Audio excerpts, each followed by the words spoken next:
പൂക്കോടുള്ള വിഷയമാണ്. അത് ചർച്ചയ്ക്ക് വരുന്നുണ്ട്. പക്ഷേ ആ വിഷയം കുറച്ചുകൂടി ജാഗ്രത SFI പോലൊരു സംഘടന അത്തരം സാഹചര്യങ്ങൾ ഒഴിവാക്കാൻ ശ്രദ്ധിക്കേണ്ടിയിരുന്നു എന്നൊരു അഭിപ്രായം ടീച്ചറുണ്ട്. കാര്യം ആ അമ്മയുടെയൊക്കെ ഷീബയുടെയൊക്കെ പ്രതികരണം ഞങ്ങൾ കേട്ടതാണ്, നമ്മൾ തന്നെ എടുത്തതാണ്, നമ്മൾ തന്നെയാണ് ആ വാർത്ത പുറത്തു കൊണ്ടുവന്നത്. അത് പല വിശദീകരണങ്ങൾ ഉണ്ടെങ്കിൽ പോലും അവിടെ എന്താണ് ആ ക്യാമ്പസിൽ നടന്നതെങ്കിൽ പോലും കുറച്ചുകൂടി ജാഗ്രത ഈ വിദ്യാർത്ഥി സംഘടനകൾ കാട്ടേണ്ടതാണ്. ക്യാമ്പസുകളിൽ SFI എന്നുള്ള നില മാത്രമല്ല, വിദ്യാർത്ഥികൾ പൊതുവെ പുലർത്തേണ്ട ജാഗ്രതയുണ്ട്. നമ്മുടെ മുൻ MLA സുരേഷ് കുറുപ്പ് പറഞ്ഞിട്ടുള്ളൊരു വാചകമുണ്ട്, SFI നാമധാരികൾ ഇതിനകത്ത് ഉൾപ്പെട്ടു എന്നതിൽ ഞങ്ങൾക്ക് സങ്കടമുണ്ട് എന്നുള്ളത്. അങ്ങനെ പറയാനിടയാക്കിയത് എല്ലാ സംഘടനകളിലും പെട്ട വിദ്യാർത്ഥികൾ ഇന്ന് ക്യാമ്പസിൽ വളരെ ശരിയായ രീതിയിൽ പ്രവർത്തിക്കാൻ തയ്യാറാകണമെന്ന് നമ്മൾ മുതിർന്നവർ ആലോചിക്കേണ്ടതായിട്ടുണ്ട്. ഇതിനകത്ത് ഞാൻ പറയട്ടെ, ഇതിനകത്ത് ഒരുപാട് പ്രതികളുണ്ട്. ഈ റാഗിങ് കേസ് ഉണ്ടാവാൻ പാടില്ലാത്തതാണ്.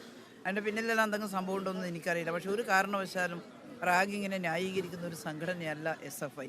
SFIയുടെ സംസ്ഥാന പ്രസിഡന്റ് അനുശ്രീയൊക്കെ ഒരു ലേഖനം കഴിഞ്ഞ ദിവസം എഴുതിയിരുന്നു ആ കുട്ടിയുടെ.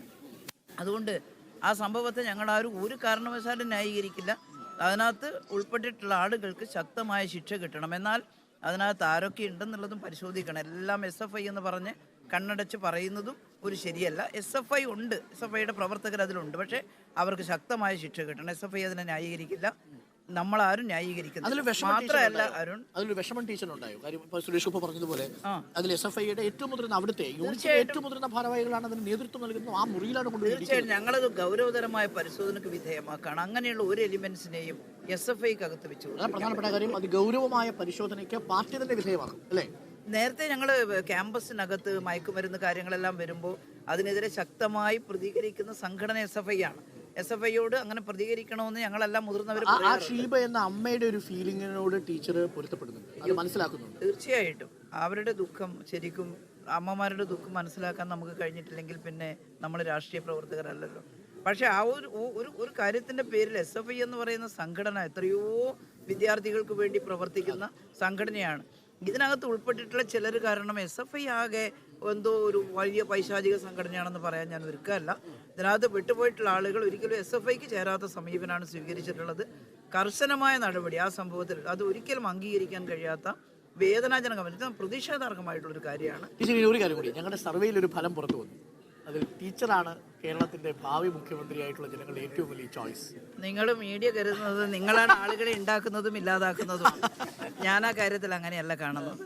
കേട്ടില്ല, ഞങ്ങൾക്ക് ഒറ്റ ചോദ്യം ചോദിച്ചുള്ളൂ. കേരളത്തിലെ മുഖ്യമന്ത്രി സ്ഥാനത്തേക്ക് ഇപ്പോൾ നിയമസഭാ തെരഞ്ഞെടുപ്പ് നടത്തിയാൽ നിങ്ങൾ ആരെയാണ് ആഗ്രഹിക്കുന്നത്? 7 ചോയ്സ് കൊടുത്തു. അതിൽ KK ശൈലജയുണ്ട്, പിണറായി വിജയനുണ്ട്, VD സതീശനുണ്ട്. അതിൽ കേരളമുടനീളം 140 മണ്ഡലങ്ങളിലെ സർവേകളിൽ 132 KK ശൈലജ ടീച്ചറിന്റെ പേരാണ്. ഞാൻ അതിന് മുമ്പ് തന്നെ രാഷ്ട്രീയ പ്രവർത്തനത്തെ കുറിച്ചൊരു അഭിപ്രായം പറഞ്ഞിട്ടുണ്ട്. ഞങ്ങൾ ഈ ഇരിക്കുന്നവരെല്ലാം എവിടെ പ്രവർത്തിക്കണം, എന്ത് പ്രവർത്തിക്കണം, ഞങ്ങൾ കൂട്ടായിട്ടാണ് തീരുമാനിക്കുന്നത്. കേട്ടില്ലേ? ഞങ്ങൾ കൂട്ടായിട്ട് ചിലപ്പോൾ പറയും പാർലമെന്ററി രംഗത്ത് പ്രവർത്തിക്കണം, ചിലപ്പോൾ പറയും പാർട്ടി രംഗത്ത് ശ്രദ്ധ കേന്ദ്രീകരിക്കാൻ ആളുകൾ കുറഞ്ഞു, അതുകൊണ്ട് നിങ്ങൾ ഇങ്ങോട്ട് പോവാ. നമ്മുടെ കേരളത്തിലെ മുഖ്യമന്ത്രി പിണറായി നല്ല ബെസ്റ്റ് വൈദ്യുതി വകുപ്പ് മന്ത്രിയായിരിക്കുന്ന സമയത്തല്ലേ വൈദ്യുതി സഹകരണം എന്തു മാറ്റാ വകുപ്പിലുണ്ടാക്കി ആ സമയത്തല്ലേ നിങ്ങൾ മന്ത്രിയായത്? നിങ്ങൾ ഇങ്ങോട്ട് വാ, പാർട്ടി സെക്രട്ടറി ആകണമെന്ന് പറഞ്ഞപ്പോൾ ഒരു നിമിഷം അദ്ദേഹം ആലോചിച്ചോ? വനിതാ മുഖ്യമന്ത്രി ആഗ്രഹിക്കുന്നുണ്ടെന്ന് ഞങ്ങൾക്ക് മനസ്സിലായി. അല്ല, വനിതാ മുഖ്യമന്ത്രി കേരളത്തിന് ആഗ്രഹിക്കുക, അത് ശൈലജ ടീച്ചർ തന്നെ ചൂണ്ടേണ്ട കാര്യമില്ല. എത്ര സ്ത്രീ